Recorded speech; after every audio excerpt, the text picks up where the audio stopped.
দীর্ঘ অপেক্ষার অবসান। অবশেষে তারেক রহমান ও স্বরাষ্ট্রমন্ত্রী সালাহউদ্দিন আহমেদের বৈঠক শেষে স্বরাষ্ট্রমন্ত্রী জানান, আগামী ৩ মে সর্বনিম্ন বেতন ৪০%, সর্বোচ্চ বেতন ৩০% এবং পেনশন ৬০% বৃদ্ধি করে প্রজ্ঞাপন জারি। জানুন বিস্তারিত। আসসালামু আলাইকুম। আপনি যদি একজন সরকারি কর্মচারী হয়ে থাকেন, তাহলে পে স্কেলের সর্বশেষ আপডেট পেতে চ্যানেলটিকে সাবস্ক্রাইব করুন এবং ভিডিওতে লাইক দিন। দৈনিক আজকাল ২৭/৪/২০২৬। আসসালামু আলাইকুম। দীর্ঘদিনের অপেক্ষা, আন্দোলন, দাবি আর অসংখ্য প্রত্যাশার অবসান ঘটিয়ে অবশেষে এলো সেই বহুল প্রতীক্ষিত সুখবর। প্রধানমন্ত্রী তারেক রহমান স্বরাষ্ট্রমন্ত্রী সালাউদ্দিন আহমেদের সঙ্গে পে স্কেল নিয়ে সরাসরি গুরুত্বপূর্ণ বৈঠকে বসেছেন। এই বৈঠক ঘিরে সকাল থেকেই সচিবালয় এলাকায় তৈরি হয় তুমুল উত্তেজনা। লাখো সরকারি চাকরিজীবী, অবসরপ্রাপ্ত কর্মকর্তা কর্মচারী এবং তাদের পরিবার তাকিয়েছিল একটাই ঘোষণার দিকে, আজ কি সত্যিই মিলবে কাঙ্ক্ষিত সিদ্ধান্ত? আর অবশেষে বৈঠক শেষে যে বার্তা এসেছে তা যেন কোটি মানুষের হৃদয়ে নূতন আশার আলো জ্বালিয়ে দিয়েছে।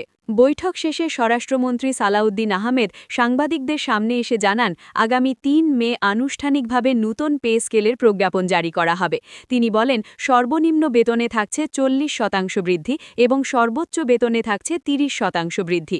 শুধু তাই নয়, সবচেয়ে বড় সুখবর হচ্ছে পেনশনভোগীদের জন্য ৬০% পেনশন বৃদ্ধি। এই ঘোষণার পর মুহূর্তেই সামাজিক যোগাযোগ মাধ্যমে শুরু হয়েছে আনন্দের ঝড়।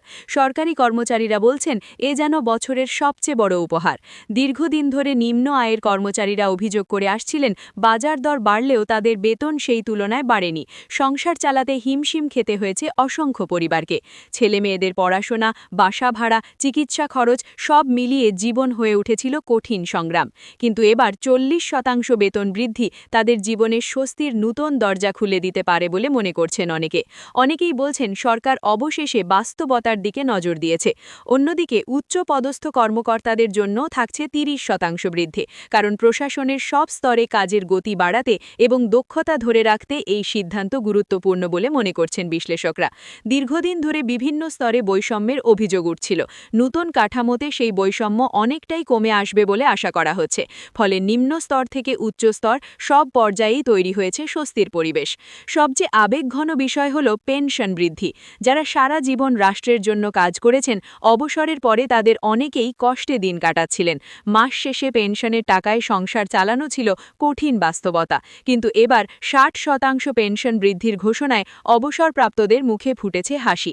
অনেকে বলছেন, জীবন সায়ান্নে এমন সম্মান আর স্বস্তি পাওয়া সত্যি আনন্দের। সচিবালয়ের ভেতরের সূত্রগুলো বলছে, এই বৈঠকে শুধু বেতন নয়, ভাতা কাঠামো, চিকিৎসা সুবিধা এবং ভবিষ্যৎ বার্ষিক ইনক্রিমেন্ট নিয়েও আলোচনা হয়েছে। যদিও আনুষ্ঠানিকভাবে সব তথ্য এখনও প্রকাশ করা হয়নি, তবে ধারণা করা হচ্ছে ৩ মের প্রজ্ঞাপনে আরও কিছু চমক থাকতে পারে। তাই এখন সবার চোখ সেই তারিখের দিকে, কারণ ৩ মে হতে পারে সরকারি চাকরিজীবীদের ভাগ্য বদলের দিন।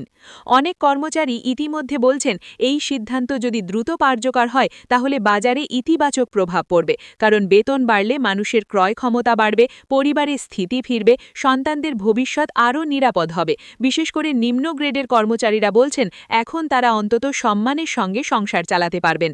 তবে সাধারণ কর্মচারীদের একটাই দাবি, ঘোষণা যেন কাগজে সীমাবদ্ধ না থাকে, দ্রুত বাস্তবায়ন করা হোক। অতীতে বহুবার নানা প্রতিশ্রুতি এলেও বাস্তবায়নে বিলম্ব হয়েছে, তাই এবার তারা চায় দ্রুত গ্যাজেট, দ্রুত কার্যকর, দ্রুত টাকা হাতে পাওয়ার নিশ্চয়তা, কারণ প্রতিটি দিন তাদের জন্য গুরুত্বপূর্ণ।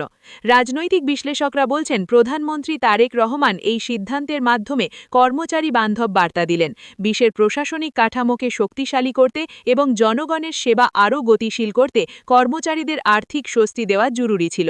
সেই দিক থেকে এটি হতে পারে যুগান্তকারী পদক্ষেপ। এদিকে সামাজিক যোগাযোগ মাধ্যমে ইতিমধ্যে ভাইরাল হয়েছে এই ঘোষণা।